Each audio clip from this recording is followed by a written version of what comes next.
नमस्कार, आप देख रहे हैं डीडी न्यूज। मैं हूं आंचल गुलाटी गुंबर। आगे बढ़ने से पहले एक नजर सुर्खियों की तरफ।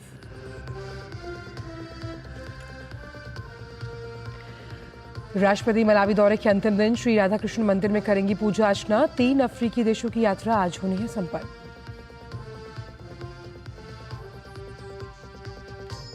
मेक्सिको में वित्त मंत्री ने भारत मेक्सिको व्यापार और निवेश शिखर सम्मेलन में की शिरकत। दोनों देशों के बीच सहयोग बढ़ाने पर दिया जोर।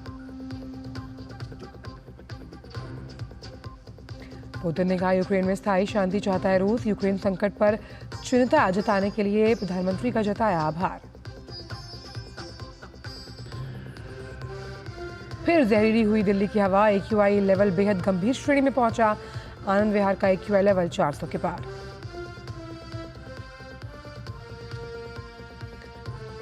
सरफराज खान के शतक की बदौलत बेंगलुरु टेस्ट में टीम इंडिया ने की वापसी की कोशिश। उधर 12वें सुल्तान जोहार कप में भारतीय जूनियर हॉकी टीम की जापान से होगी भिड़ंत।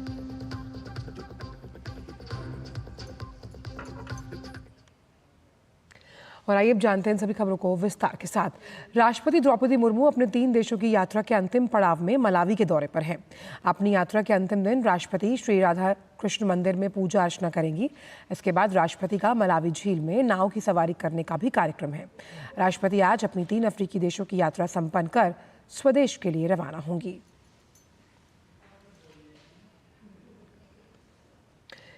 केंद्रीय वित्त और कॉरपोरेट मंत्री निर्मला सीतारमण मेक्सिको की यात्रा पर हैं।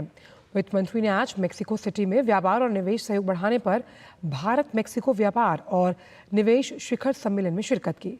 शिखर सम्मेलन का आयोजन भारतीय व्यापार और वाणिज्य परिषद द्वारा आयोजित किया गया। सम्मेलन में IT, फार्मास्यूटिकल्स, स्वास्थ्य और ऑटोमोटिव क्षेत्र सहित विभिन्न क्षेत्रों के लगभग 250 निवेशकों और व्यावसायिक कर्मियों के प्रतिनिधियों ने भाग लिया। वित्त मंत्री ने अपने संबोधन में कहा कि भारत में विकास और निवेश की असीम संभावनाएं हैं और खास तौर पर pharma sector, manufacturing, automobile sector में भारत और मेक्सिको अपने सहयोग को बढ़ा सकते हैं। वित्त मंत्री ने भारत में राजनीतिक स्थिरता, स्किल्ड वर्कफोर्स, बुनियादी ढांचे में हो रहे विकास और सेमीकंडक्टर जैसे क्षेत्र में हो रही प्रगति का भी जिक्र किया। वित्त मंत्री ने कहा कि भारत और मेक्सिको 5G और आर्टिफिशियल इंटेलिजेंस जैसे सेक्टर में भी सहयोग कर सकते हैं। वित्त मंत्री ने बताया कि भारत डिजिटल इकोनॉमी में आज पूरी दुनिया की अगुवाई कर रहा है और दुनिया के साथ सहयोग करने के लिए तैयार है। वित्त मंत्री ने मेक्सिको को भारत के गिफ्ट सिटी में अपने कारोबार शुरू करने का न्योता दिया। इस मौके पर भारत और मेक्सिको के उद्योग संगठन के बीच समझौता भी हुआ। महाराष्ट्र में विधानसभा चुनाव में सीटों के बंटवारे को लेकर महायुति और महाविकास आघाड़ी के बीच चर्चाओं का दौर जारी है। महाराष्ट्र में विधानसभा चुनाव की घोषणा हो चुकी है और सीटों के बंटवारे को लेकर महायुति में मंथन जारी है। इसके लिए राज्य के मुख्यमंत्री एकनाथ शिंदे और दोनों उप मुख्यमंत्री देवेंद्र फडणवीस और अजीत पवार कल रात केंद्रीय गृह मंत्री अमित शाह से मिलने दिल्ली पहुंचे। वहीं दूसरी ओर महाविकास आघाड़ी में भी सीटों के बंटवारे के लिए चर्चाओं का दौर जारी है। भले ही महाविकास आघाड़ी के नेता ये कह रहे हैं कि सीटों का बंटवारा अंतिम चरण में है, लेकिन महाविकास आघाड़ी के नेताओं में भी सीट बंटवारे को लेकर खींचतान दिखाई दे रही है। इस बीच शिवसेना उद्धव बालासाहब ठाकरे ने पार्टी के नेता संजय राउत के खिलाफ आक्रामक रुख अपनाते हुए कहा कि महाराष्ट्र कांग्रेस सीट बंटवारे में सक्षम नहीं, इसलिए संभावना है कि माविया सीट आवंटन में थोड़ा वक्त लगेगा।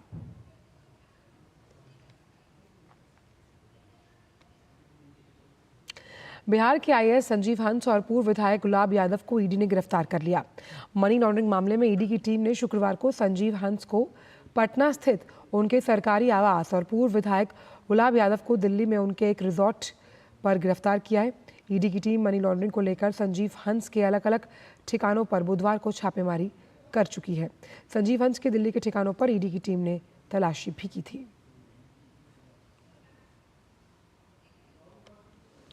उत्तर प्रदेश के कौशाम्बी जिले में करोड़ों के भ्रष्टाचार का खुलासा हुआ।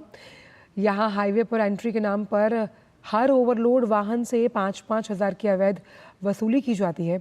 इस मामले में एंटी करप्शन टीम ने 7 अवैध वसूली करने वाले आरोपियों को जेल भेज दिया, जो पुलिस, माइनिंग और परिवहन विभाग के एजेंट बनकर हाईवे पर खड़े रहते थे।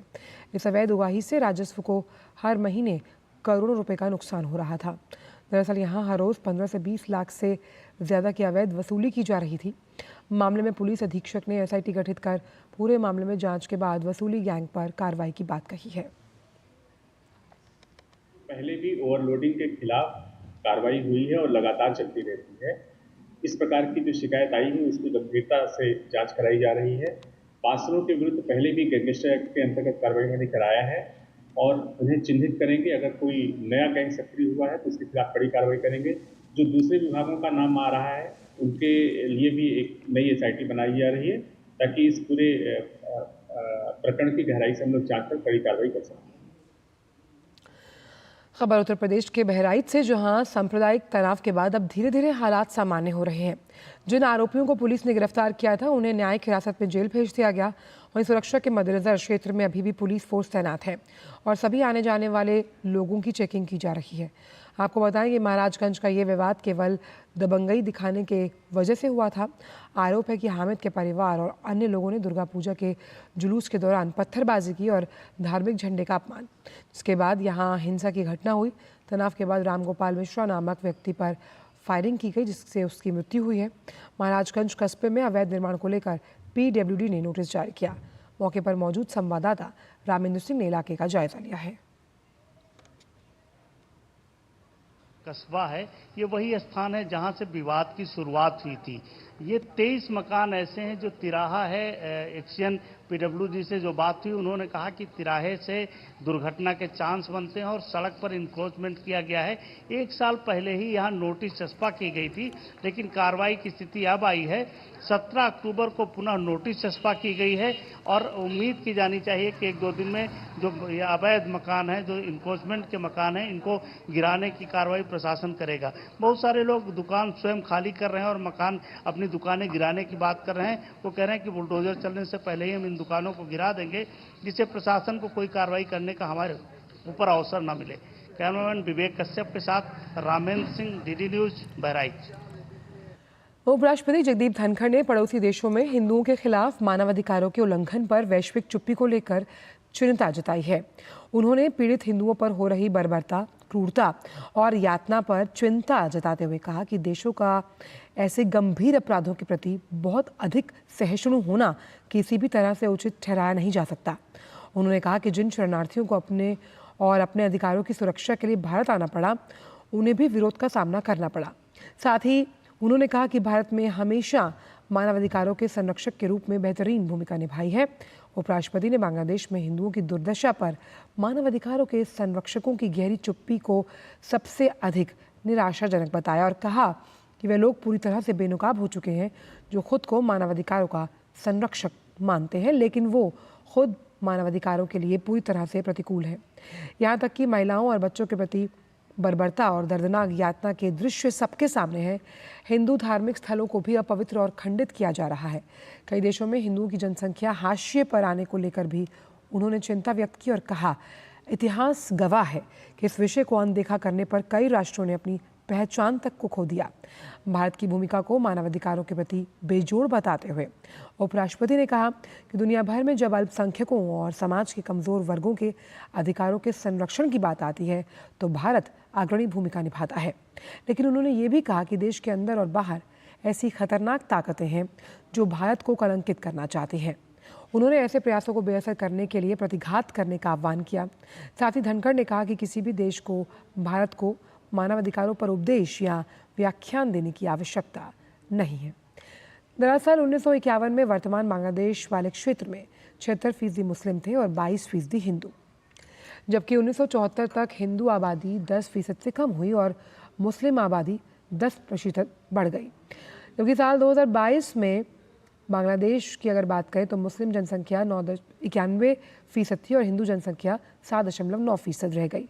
हिंदू अमेरिकन संस्था की रिपोर्ट की माने तो साल 1964 और 2013 के बीच 1 करोड़ से ज़्यादा हिंदू धार्मिक उत्पीड़न की वजह से बांग्लादेश से भागे हैं। इस रिपोर्ट में खुलासा हुआ कि लगभग 2 लाख से ज़्यादा हिंदू हर साल बांग्लादेश छोड़ रहे हैं। तो वहीं DW की एक रिपोर्ट के अनुसार 2000 से 2010 के बीच बांग्लादेश की आबादी से 10 लाख हिंदू गायब हुए, जिनका जिक्र कहीं नहीं किया गया।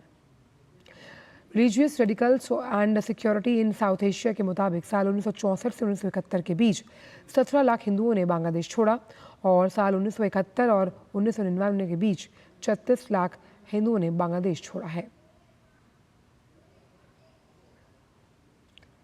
वहीं बात करें बांग्लादेश में हिंदुओं मंदिर जो स्थिति है उसकी, तो साल 2022 में हिंदुओं की अल्पसंख्यक संगठनों ने ये दावा किया कि देश भर में लगभग 300 से अधिक मंदिरों पर हमले हुए, लेकिन बांग्लादेश में इस साल तख्ता पलट के बाद हिंदू मंदिरों और अल्पसंख्यक हिंदू समुदाय पर बड़े पैमाने पर हमले हुए हैं। मंदिरों पर बड़ी संख्या में हमले दर्ज किए गए और पूजा स्थलों और घरों को भी निशाना बनाया गया, जिसमें आगजनी, लूटपाट, मूर्तियों को नुकसान पहुंचाने की घटनाएं शामिल हैं। 5 अगस्त से 20 अगस्त तक मात्र 15 दिनों में 912 से अधिक हमले और लूटपाट की घटनाएं रिपोर्ट की गई। इसके अलावा इस्कॉन मंदिरों पर विशेष रूप से हिंसक हमले हुए और तोड़फोड़ के साथ साथ लूटपाट भी की गई है। बांग्लादेश में गरीबी को लेकर संयुक्त राष्ट्र विकास कार्यक्रम यूएनडीपी और ऑक्सफोर्ड विश्वविद्यालय के गरीबी और ह्यूमन डेवलपमेंट इनिशिएटिव की तरफ से संयुक्त रिपोर्ट जारी की गई। इस रिपोर्ट में जारी आंकड़े बांग्लादेश में गरीबी की एक गंभीर तस्वीर पेश कर रहे हैं। नए आंकड़ों के अनुसार बांग्लादेश में लगभग 4 करोड़ से ज़्यादा लोग अत्यधिक गरीबी में जीवन यापन कर रहे हैं, जिनमें से 6.5% आबादी गरीबी की गंभीर परिस्थितियों में जूझ रहे हैं। इस रिपोर्ट को वैश्विक बहुआयामी गरीबी सूचकांक 2024 संघर्ष के बीच गरीबी शीर्षक के नाम से जारी किया गया। रिपोर्ट में उल्लेख किया गया कि बांग्लादेश लोगों का खराब जीवन स्तर, शिक्षा और स्वास्थ्य कारक गरीबी दर के लिए जिम्मेदार हैं।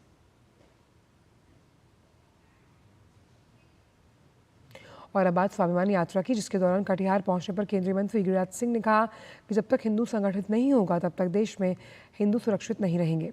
केंद्रीय मंत्री ने दूरदर्शन के साथ विशेष बातचीत में कहा कि सीमांचल बांग्लादेशी घुसपैठ का सबसे बड़ा शरणगाह बन चुका है और यहाँ पर स्थिति धीरे धीरे कश्मीर जैसी होती जा रही है। अगर जल्दी बांग्लादेशी घुसपैठियों पर लगाम नहीं लगी तो सीमांचल को कश्मीर बनते देर नहीं लगेगी। साथ ही उन्होंने देश में जनसंख्या नियंत्रण कानून को कड़ाई से लागू करने की आवश्यकता पर जोर दिया। आपको बताएं कि गिरिराज सिंह की यात्रा पहले चरण में सीमांचल में भागलपुर से शुरू होकर कटिहार, पूर्णिया, अररिया और 22 अक्टूबर को किशनगढ़ पहुंचकर खत्म होगी। कोर्ट की बात पर तो कोई टिप्पणी नहीं करूंगा। 71 में श्रीमती गांधी ने कहा था कि अब जो बांग्लादेशी आ रहे हैं उनको रोका जाए, क्योंकि हमारे यहाँ ही इतनी जनसंख्या है, उसका भार संभालना मेरे लिए मुश्किल है। देश में कड़ा से कड़ा कानून बने, ऐसा कानून बने जो हिंदू, मुसलमान, सिख, ईसाई सब पर लागू हो। जो ना माने उसकी वोटिंग राइट समाप्त कर दी जाए, जो ना माने उसको सरकारी सुख सुविधा से वंचित कर दिया जाए। मैं आज भी कह रहा हूं। दिल्ली में फिर से धुंध की चादर नजर आ रही है और आज सुबह से ही दिल्ली और उससे सटे एनसीआर के शहरों का यही हाल है। राजधानी की हवा शरीर में जहर घोलने लगी, लोगों को आंखों में जलन, गले में खराश जैसी समस्याएं आने लगी हैं। आज दिल्ली में AQI यानी एयर क्वालिटी खराब श्रेणी में दर्ज किया गया। सुबह सुबह इंडिया गेट और आसपास के इलाकों में कोहरे की परत छाई हुई थी। यहाँ AQI 251 पर पहुंचा, वहीं आनंद विहार में AQI 334 पर दर्ज किया गया। बात करें अक्षरधाम के क्षेत्र की, जहाँ AQI 334 पर पहुंचा, वहीं दिल्ली एम्स एरिया के पास भी धुंध की परत दिखाई दी। यहाँ AQI 253 पर पहुंचा। बढ़ते प्रदूषण को लेकर लोगों ने कहा कि उन्हें सांस लेने में तकलीफ और आंखों में जलन की समस्या हो रही है। दिल्ली में प्रदूषण का स्तर बढ़ने की स्थिति चिंताजनक बनी हुई है। यमुना नदी में भी प्रदूषण आप देख सकते हैं और वो भी इसकी चपेट में आती हुई नजर आ रही है। कालिंदी कुंज में पानी सिर्फ सफ़ेद झाग के तौर पर नजर आ रहा है, जो नदी की गंभीर हालत को दर्शाता है। आगामी छठ से पहले यमुना नदी पर सफ़ेद जहरीली झाग की इस चादर ने छठ व्रत रखने वालों की चिंता बढ़ा दी। इस वक्त दिल्ली की हवा को लेकर पानी तक में जहर घुल चुका है। AQI यानी एयर क्वालिटी इंडेक्स या फिर वायु गुणवत्ता सूचकांक एक ऐसा नंबर होता है जिससे हवा की गुणवत्ता पता लगाई जाती है। आइए आपको बताते हैं कि वायु गुणवत्ता कैसे मापा जाता है। अगर किसी क्षेत्र का AQI 0 से 50 के बीच है तो AQI अच्छा है। 51 से 100 के बीच AQI को संतोषजनक, 101 से 200 के बीच इसे मध्यम माना जाता है। अगर किसी जगह का AQI 201 से 300 के बीच है तो उस क्षेत्र का AQI ख़राब है, और अगर AQI 301 से 400 के बीच है तो इसे बहुत ख़राब, और अगर ये 401 से 500 के बीच में है तो AQI गंभीर श्रेणी में माना जाता है। दिल्ली मेट्रो ने त्योहारी सीजन और दिल्ली में प्रदूषण को देखते हुए अतिरिक्त ट्रेन चलाने की घोषणा की। साथ ही भीड़भाड़ और वायु प्रदूषण को कम करने के लिए लोगों को सार्वजनिक परिवहन चुनने की अपील की है। दिल्ली मेट्रो ने कहा कि ग्रिडेड रिस्पॉन्स एक्शन प्लान ग्रैब के हिस्से के रूप में जब भी स्टेज 2 लागू होगा, डीएमआरसी सभी लाइनें पर सोमवार से शुक्रवार तक 40 अतिरिक्त मेट्रो ट्रिप शुरू करेगा। वहीं अगर ग्रैब स्टेज 3 या उससे ज़्यादा लागू होता है तो 60 अतिरिक्त ट्रिप प्रतिदिन चलाई जाएंगी। दिल्ली मेट्रो ने निर्देश जारी करते हुए ये भी कहा कि त्योहारी सीजन में अक्सर ट्रैफिक बढ़ता है, जिसमें सड़कों पर भीड़भाड़ बढ़ जाती है और यात्रा का समय बढ़ जाता है। सार्वजनिक परिवहन का विकल्प चुनकर लोग सड़कों पर वाहनों की संख्या कम करने, भीड़भाड़ कम करने और सभी के लिए यात्रा को आसान बनाने में मदद करते हैं। बीजेपी सांसद हर्ष मल्होत्रा ने यमुना नदी में प्रदूषण को लेकर आप पर निशाना साधा। उन्होंने आप सरकार पर 3000 करोड़ रुपए के भ्रष्टाचार का आरोप लगाया। यमुना जी में यहां पर कालंदी कुंज में 0 ऑक्सीजन लेवल है और 0 ऑक्सीजन लेवल का मतलब हो गया यमुना जी मृत प्राय हैं। इसमें ह्यूमन बीइंग तो छोड़िए, जो यमुना जी के अंदर मछली या जल के जीव हैं उनके लिए भी ये घातक है, उनके लिए भी ये लीथल है। मतलब अगर वो ये वाला पानी उनके अंदर जाएगा तो उनको भी बीमारी होगी, वो भी मरने के कगार पे जाएंगे। और यमुना जी में जो 18 बड़े नाले और कुल मिलाकर के 32 छोटे बड़े नाले, जिसकी जिम्मेदारी दिल्ली सरकार की थी, केजरीवाल सरकार की थी, जिस बात के लिए इन्होंने 3000 करोड़ रुपए केंद्र सरकार से इनको मिले यमुना जी की स्वच्छता के लिए, जो बड़े नाले इसमें गिरते हैं, यमुना जी में आते हैं, उनके मुहाने पर बड़े ट्रीटमेंट प्लांट, सीटीपी प्लांट्स लगने चाहिए थे। वो 3000 करोड़ रुपए भी भ्रष्टाचार की भेंट चढ़े। तो आप सोचिए, इसके ऊपर आम आदमी पार्टी की सरकार ने, केजरीवाल साहब की सरकार ने एक पत्ता भी नहीं हिलाया है और वो 3000 करोड़ रुपए का हिसाब भी ये दे नहीं रहे हैं, क्योंकि वो भी भ्रष्टाचार की भेंट चढ़ा है। और दिल्ली में वायु गुणवत्ता सूचकांक के बेहद गंभीर स्थिति में पहुंचने को लेकर भाजपा ने दिल्ली सरकार को घेरा। पार्टी प्रवक्ता हरीश खुराना ने कहा कि आम आदमी पार्टी सिर्फ टोपी ट्रांसफर करने का काम करती है। दिल्ली के मुख्यमंत्री रहे अरविंद केजरीवाल ने तो वादा किया था कि आपको यमुना के अंदर हम डुबकी लगाएंगे और दिल्ली के अंदर हम यमुना से साफ पानी पीने को मिलेगा।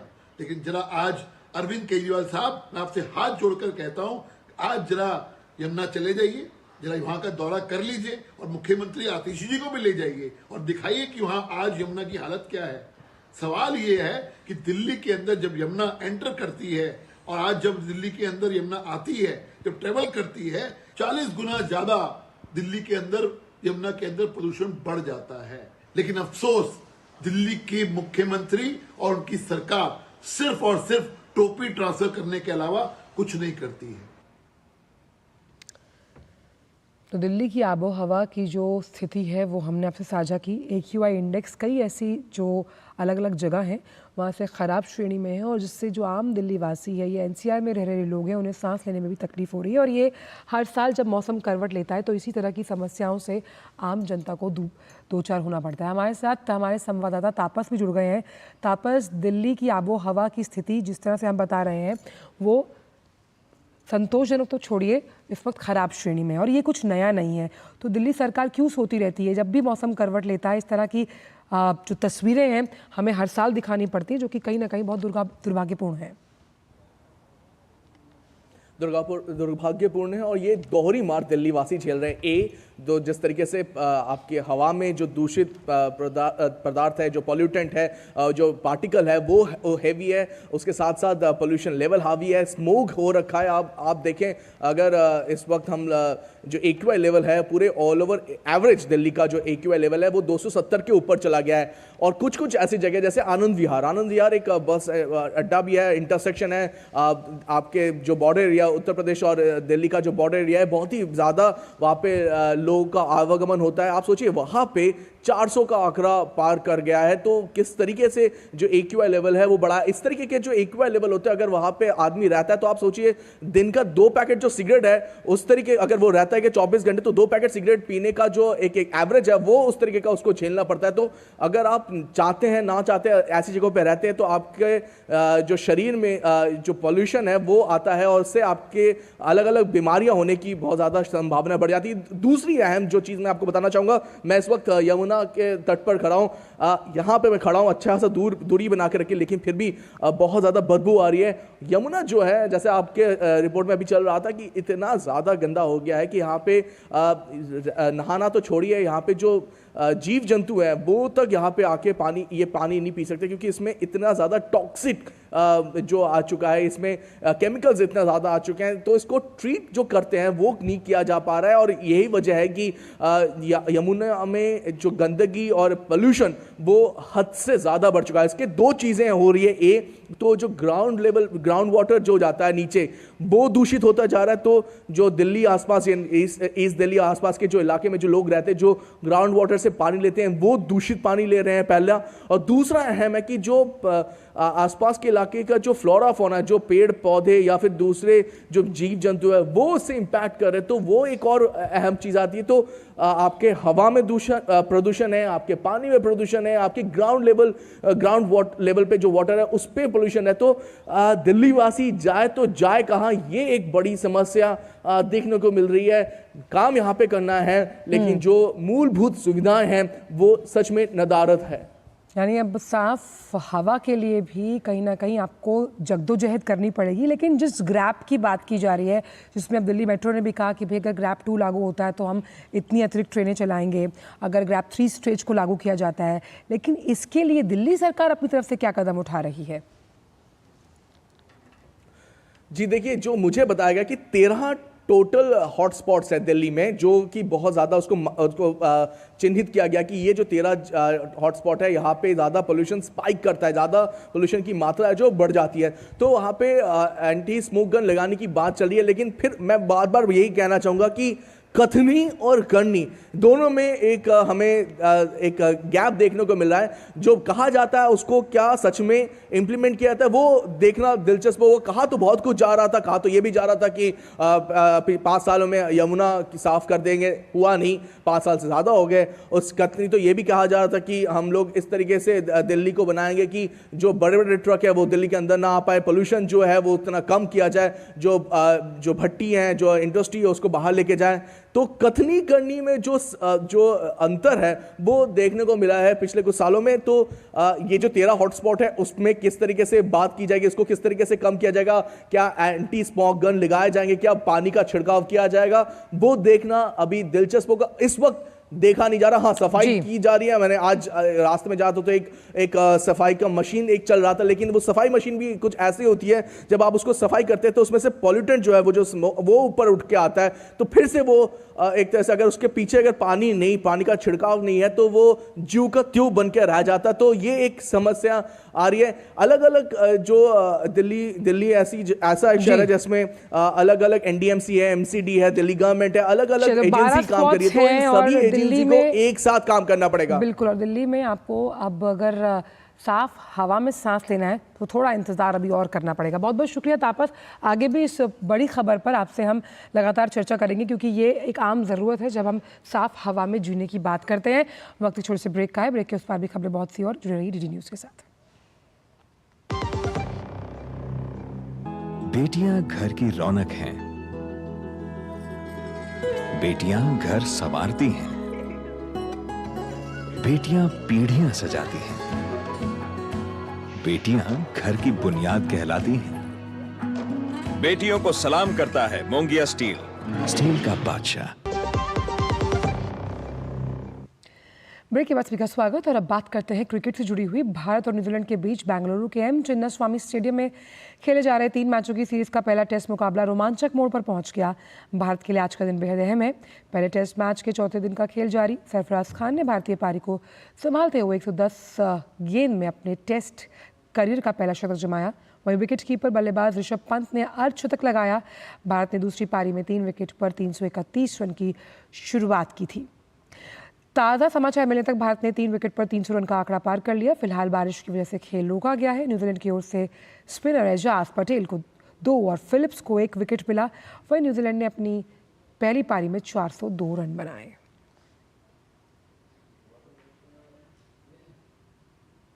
भारतीय जूनियर पुरुष हॉकी टीम आज मलेशिया में 12वें सुल्तान जोहार कप में जापान से भिड़ेगी। जापान के बाद भारतीय टीम 20 अक्टूबर को ग्रेट ब्रिटेन, 22 अक्टूबर को मेजबान मलेशिया, 23 अक्टूबर को ऑस्ट्रेलिया से खेलेगी। भारतीय टीम ग्रुप चरण में 25 अक्टूबर को न्यूजीलैंड के खिलाफ अपना आखिरी मुकाबला खेलेगी। लीग चरण में शीर्ष 2 स्थान पर रहने वाली टीमें 26 अक्टूबर को फाइनल में भिड़ेंगी। वहीं 2 बार की ओलंपिक पदक विजेता PR श्रीजेश के लिए कोच के तौर पर यह पहला कार्यक्रम होगा। उन्होंने इस साल अगस्त में पेरिस ओलंपिक के बाद खिलाड़ी के तौर पर खेल को अलविदा कहा था।